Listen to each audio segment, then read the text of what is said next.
Quando eu tinha 21 anos, meu corpo começou a se atacar. Úlceras se abriram nos meus intestinos. A comida se tornou perigosa, e havia uma chance real de eu perder meu cólon completamente.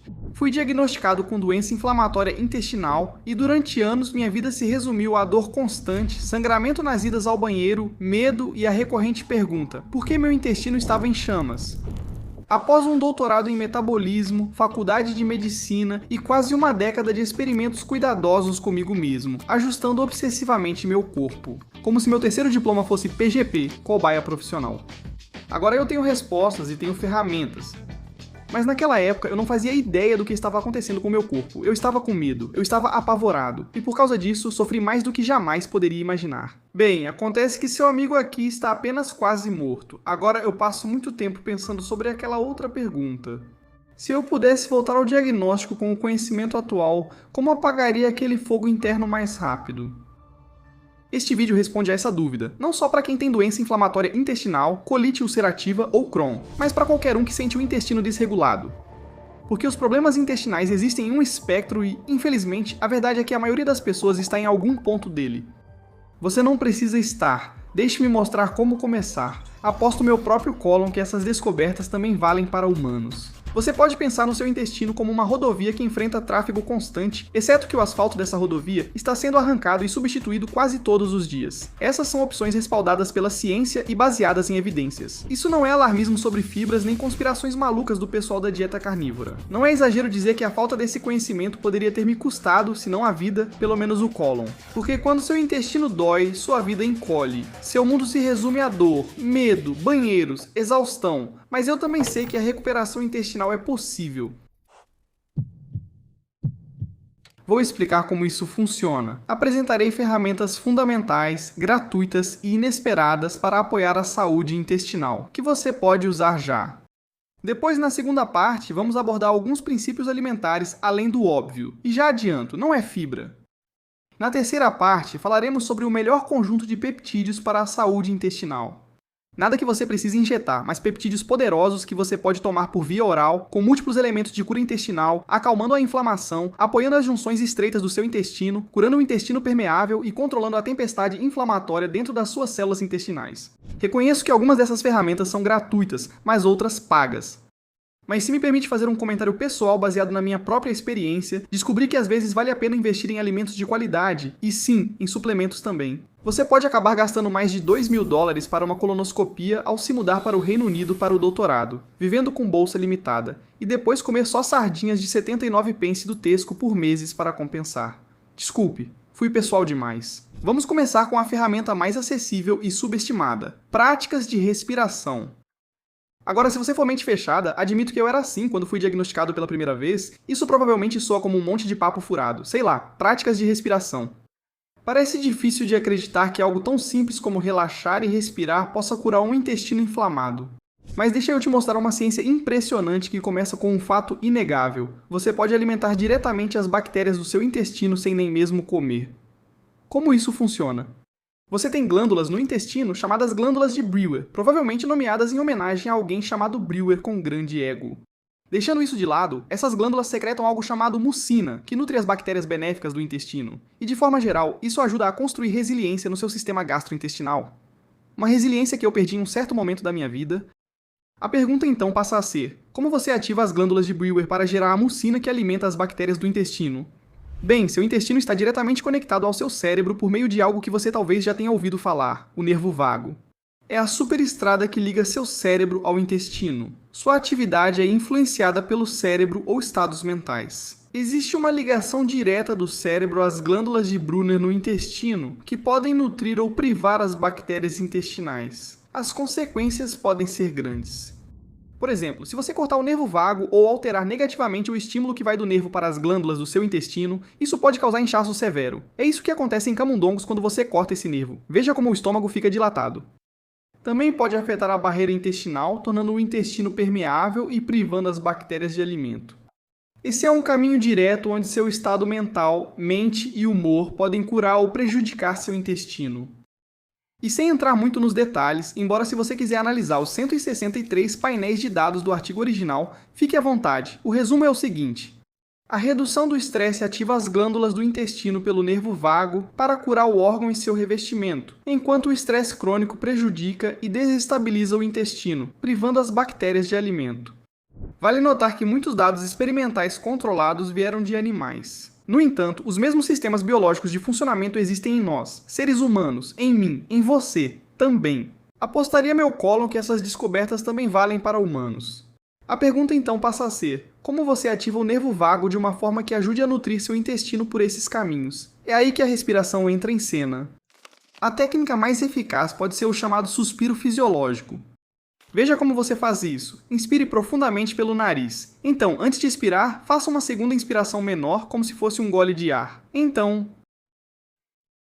somada à primeira. Depois, expire lentamente todo o ar pela boca. Isso é um suspiro fisiológico. Repita isso por 1 a 5 minutos e sentirá seu corpo se acalmar quase imediatamente. Ao fazer isso, você provavelmente ativa o nervo vago, estimula as glândulas de Brunner, libera mucina, nutre as bactérias intestinais e protege o revestimento do intestino. E pode ir além. Qualquer método para reduzir o estresse pode funcionar, o ideal é personalizar. Se gosta de meditar, faça isso. Eu não gosto muito, mas talvez devesse tentar. Se você gosta de banho quente, eu gosto ainda mais, tome um também. Se você gosta de se aconchegar com sua namorada e obrigá-la a ver Harry Potter enquanto faz uma imitação ruim do Dobby, faça isso também. O mestre deu roupas para Dobby. Dobby está livre. Eu não deveria ter dito isso. Resumindo, essa é uma ferramenta poderosa e subutilizada. Não se esqueça dela. É completamente gratuita. Antes de falar sobre ferramentas que exigem mais investimento, destaco que a alimentação com restrição de tempo também é importante. Isso não precisa envolver jejuns prolongados e rigorosos, como jejuns de 24 horas. Evitar comer 3 horas antes de dormir e adotar uma janela alimentar de 12 horas já permite tempo suficiente para o intestino se recuperar diariamente. De uma forma bem geral, você pode pensar no seu intestino como uma rodovia que enfrenta tráfego constante, exceto que o asfalto dessa rodovia está sendo arrancado e substituído quase todos os dias. É preciso tempo para a equipe recolocar o asfalto e a rodovia voltar a funcionar normalmente. Dê uma pausa ao seu intestino, não precisa ser radical, basta evitar comer entre 19 horas e 37 horas e 30. Lembre-se, mesmo relaxando, suas bactérias intestinais podem estar sendo alimentadas assim mesmo. Agora vamos falar sobre curar o intestino pela alimentação. Muitos pensam primeiro em fibras, mas isso é um erro. Estudos humanos controlados mostram que a fibra é uma aposta quando se trata de inflamação intestinal. Algumas pessoas têm uma resposta anti-inflamatória à fibra. Outras têm uma resposta pró-inflamatória. Sim, a fibra pode causar inflamação e danos ao intestino em algumas pessoas. É o que indicam os dados mais robustos de ensaios clínicos randomizados e controlados em humanos, incluindo este artigo de Stanford. Isso não significa que a fibra seja ruim, significa que o contexto importa. Mas há outra coisa que realmente parece reduzir a inflamação de forma muito mais consistente entre os humanos. Alimentos fermentados. Pense em coisas como chucrute, quinte, picles devidamente fermentados, kefir, especialmente kefir feito de leite de cabra ou de ovelha, porque tem caseína A2 que é menos inflamatória do que a caseína A1 encontrada no leite de vaca. É uma história completamente diferente. Esses alimentos têm mais chance de reduzir a inflamação no intestino. Agora vou me segurar para não mergulhar muito fundo em todos os mecanismos nerds e detalhados, porque sério, tem muita ciência fascinante aqui. Se quiser uma ótima revisão sobre o tema para analisar sozinho, este artigo de 2024 de Stanford é excelente, uma obra de arte acadêmica. Ele aborda mecanismos envolvendo ácidos graxos de cadeia curta, DPLA, sinalização HCA 3333PA, sinalização HCA 2 e assim por diante, se eu me lembro corretamente. Muito mais. É realmente incrível. De qualquer forma, a principal conclusão é simples. Alimentos fermentados são mais consistentemente anti-inflamatórios que fibras. Então, o que eu sugeriria falando de forma prática é começar com os alimentos fermentados mais suaves, algo como chucrute. Pessoalmente, eu gosto de picles de verdade e chucrute orgânico. Não tenho nenhuma ligação com marcas, é só do que eu gosto. Comece com pouca quantidade e aumente gradualmente até 6 porções diárias, conforme sua tolerância. Você também pode misturá-los. Gosto de misturar chucrute com um pouco de stevia em iogurte grego integral. Delicioso. Essa é a marca que eu gosto. Eu gosto de colocar um pouco no iogurte grego, que fica muito bom. Agora voltando ao assunto da fibra. Se estiver muito desesperado e com o intestino gravemente comprometido, há dados que indicam que eliminar a fibra pode ajudar em casos de doença inflamatória intestinal real. Acredite ou não, isso já foi clinicamente validado e às vezes é prescrito por médicos para crianças com doença inflamatória intestinal, doença de Crohn, que não respondem aos tratamentos. Isso funciona em 60 a 85% dos casos. Também temos uma compreensão mecanicista razoável de por que isso pode funcionar. Retirar fibras em casos de intestino comprometido pode mudar o microbioma e afetar bactérias intestinais inflamatórias, conhecidas como patobiontes, como o Multispirillum.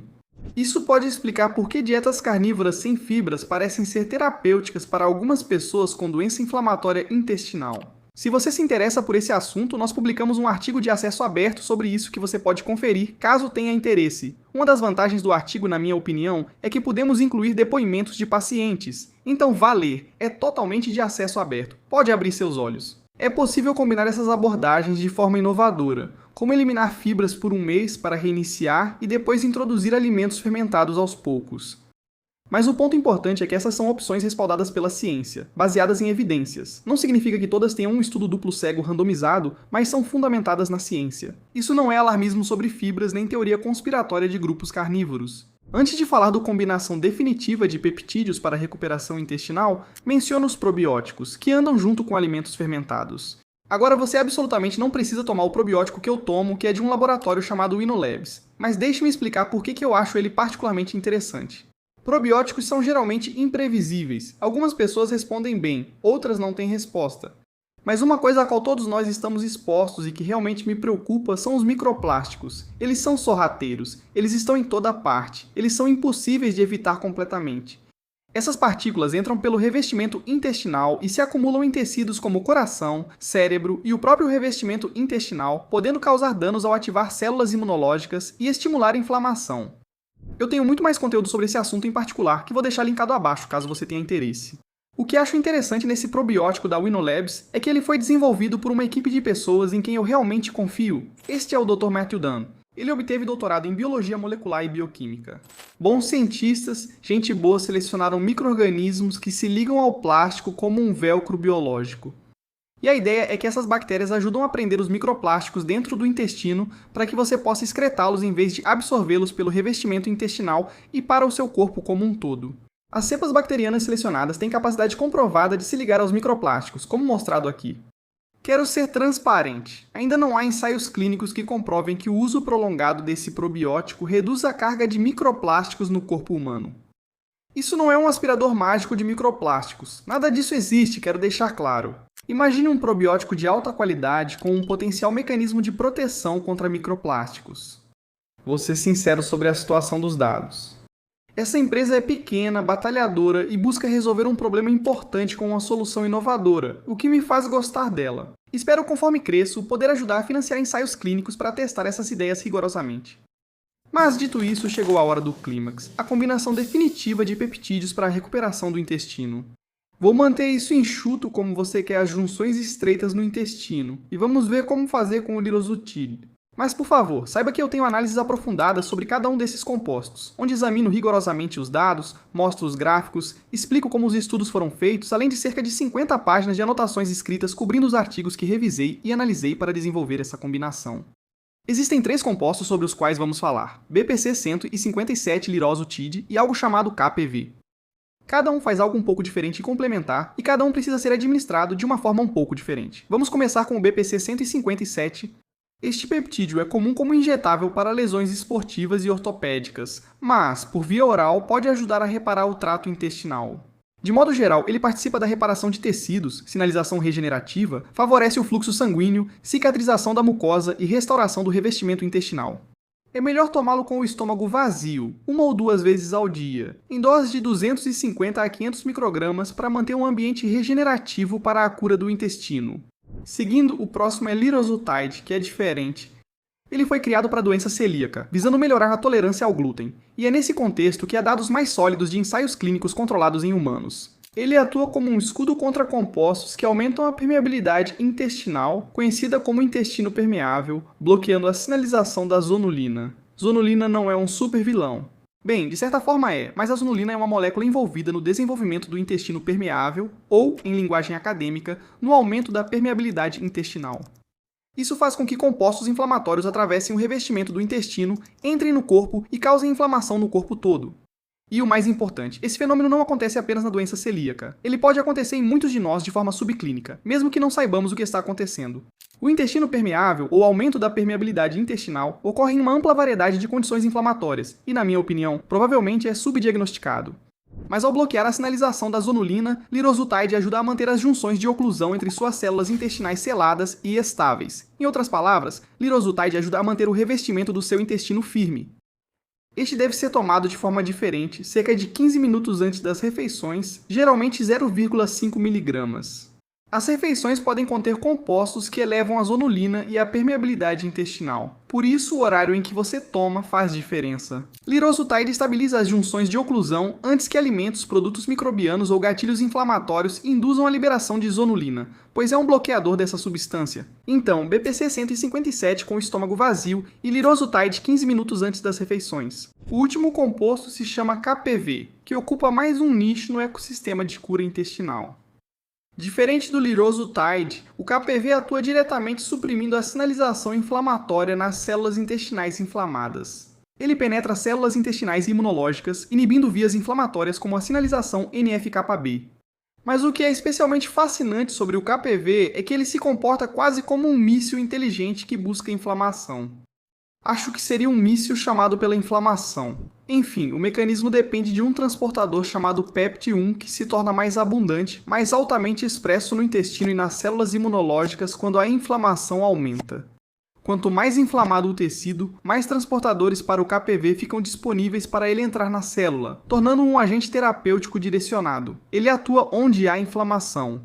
E só para acrescentar rapidamente, também existem dados pré-clínicos intrigantes sugerindo que ele pode ter relevância na biologia do câncer de cólon, mas vou deixar isso para a carta em formato longo, que está linkada abaixo. Mas considerando tudo isso, cria um poderoso sistema de defesa intestinal. BPC 157 e KPV, tomados em jejum entre 250 e 500 microgramas, ajudam na recuperação dos tecidos e reduzem a inflamação por mecanismos complementares. Enquanto isso, o lirozultide age como escudo de permeabilidade e deve ser tomado antes das refeições. Se quiser experimentar, a empresa que eu uso pessoalmente se chama Wingspan, que uso pessoalmente. Eu os utilizo porque os produtos deles são fabricados nos Estados Unidos, em uma instalação registrada pela FDA e possuem certificação CGMP. Após muita pesquisa, essa foi a marca mais recomendada por pessoas em quem confio. Agora, vou ser sincero com você. Tudo isso que acabei de falar, basicamente nada disso eu sabia no dia em que fui diagnosticado. Não exagero ao dizer que a falta desse conhecimento poderia ter me custado, se não a vida, pelo menos o cólon, por isso fiz este vídeo. Espero sinceramente que, independentemente da sua saúde intestinal, você encontre algo útil aqui, que possa usar, compartilhar ou guardar para o futuro. Porque quando seu intestino está doendo, sua vida encolhe. Seu mundo se resume a dor, medo, banheiros, exaustão e simplesmente sobreviver, em vez de realmente viver. Eu sei disso porque eu vivi isso, ou melhor, deixei de viver. Mas também sei que a cura do intestino é possível. Então, se você achou isso valioso, por favor compartilhe com alguém que você ama. Deixe um comentário, deixe um like, ajude essa informação a alcançar mais pessoas. E acima de tudo, mantenha a curiosidade e obrigado.